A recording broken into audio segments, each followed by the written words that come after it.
So how will this regulation work if it is passed? If your application is complete and it's been with Health Canada for greater than 180 days when the regulation is implemented and you've not yet received a licensing decision and your product does not meet any of the risk criteria, then you are eligible for an exemption notice. The information regarding the exemption number will be sent out to all contacts from the Natural Health Products Directorate using their BEEP email system. You will receive notification in writing that you are eligible for an exemption number and for the products that this will apply to, and also that the information, including the product brand name, the applicant and company name, and the exemption number will all be posted on the website. There will be a fact form attached to this email, which if you're in agreement and you wish to apply for the exemption number, you have to fill out, and among other things, you have to attest that your product does not meet any of the risk criteria and that you are in agreement with posting this information on the website. You have 30 days to respond to the government. Once they receive your response, the information will be posted on the website, and once the information is posted on the website, then you are deemed to hold a product license. Information will be posted in a database. It will be a searchable database, and it will be accessible to all stakeholders, including the public. So the database will contain the exemption number, which will be the submission number at this point in time, the company name, brand names, dosage form, as well as the status of the exemption number. So whether it's valid and current, whether it's not valid, and this would apply to any applications that have been refused, withdrawn, or canceled, or licensed. So the status again would be valid, not valid, and licensed, and there will be a date corresponding to the status. The database will be continually updated as each day of the 30 months that the regulation is enforced. There will be new applications, new products that are subject, eligible to apply for the exemption number. So within 15 days of the regulations coming into force, any applications that have been with Health Canada for greater than 180 days, the applicant must be notified of their ability to take advantage of the exemption number. So again, once the information is posted on the website, the applicant is deemed to hold a product license number.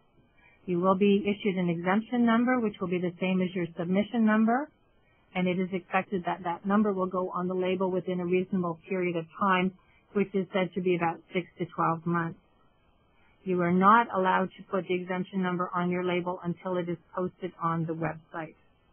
And the number will be preceded by EN for exemption number. Deemed licenses, if you are given an exemption number, they can be suspended. This is an additional power that has been put into the NHP UPLAR regulations. It can be suspended if it's been found that your product contravenes any part of the regulations or if it meets the risk criteria. Under the NHP regulations, deemed licenses can be canceled and stop sale orders can also be issued. Site licensing information is required prior to sale if you're going for an exemption number. If your product is already on the market, then the site licensing information must be provided to Health Canada upon request. As well, once you get your exemption number, your application will continue to be reviewed by the Natural Health Products Directorate. Initially, it's only safety that is reviewed in order to get an exemption number, but the efficacy and quality will be evaluated as well until you get a full product license.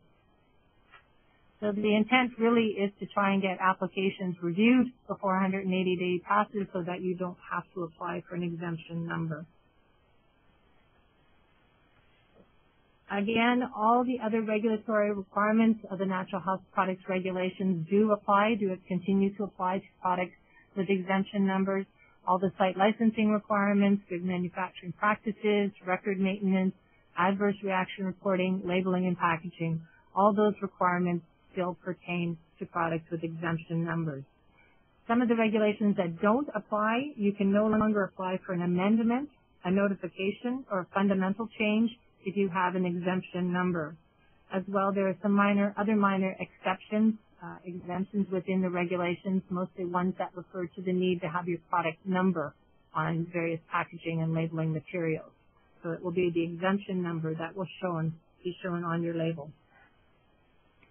And again, if your product contravenes any of the regulations or is deemed to pose a safety hazard to consumers, then your license can be canceled, suspended, or there can be stop sale orders issued. So there are some advantages to this proposal. Again, it should enhance market stability. Products will be legal for sale. Right now with a submission number, they are not legal for sale. You are allowed to go to market with a submission number, but your product is technically not legal. It's not in compliance with the regulations. If your product has an exemption number, it will be deemed to hold a product license and therefore be legal for sale. So this should add some stability to the marketplace. Suppliers will know what to expect. They have a performance standard of 180 days, which is written into the regulation. So the government must meet that 180-day time frame, as well you must meet that 30-day response time frame. It will give consumers and retailers confidence. They will know that these products have been reviewed as a minimum for safety before getting an exemption number. Again, predictability for market access in terms of the 180 days. There will be continued product access for consumers, especially through pharmacies where they had taken the position that your product needed to be licensed before they would sell it. It will also keep those channels, specifically through pharmacies, open to suppliers. Because your product is deemed to hold a license and to be in compliance with the regulations, it is expected that you will be able to advertise. Now, what the advertise consists of is not quite clear at the moment, but it would tend to be true and factual statements that are related to the issuance of the exemption number. So product name, product size, dosage form, information, factual information that has been put in the database. So those are some of the benefits. Some of the disadvantages, again, this is a voluntary system and some suppliers may opt out of it. They may not want to disclose product information prior to having a full license. So there could be some disadvantage of premature disclosure of product information, resulting in a lack of market competitiveness. Again, if your product meets certain risk criteria, you will not be eligible for an exemption number. If you have a product specific for children, again, you won't be able to take advantage of the exemption number. If you have a product with various target audiences for adults and includes children, again, you will not be able to take advantage of the exemption number. If there's any specific dosing directions for children on your product, whether it's a children's only product or a product for children and adults, you can't apply for an exemption number. International trade certificates will not be issued for products with exemption numbers. Again, as mentioned before, you cannot make amendments, notifications, or fundamental changes if the product has an exemption number. Again, it's only a safety review. It will not be a review of efficacy before getting an exemption number. So that may be of concern for some parties, potentially stakeholders such as the National Association of Pharmacy Regulatory Authorities. And further, there will be some additional costs, both from the government's perspective as well as industry's perspective, both in terms of time and resources to deal with all the information.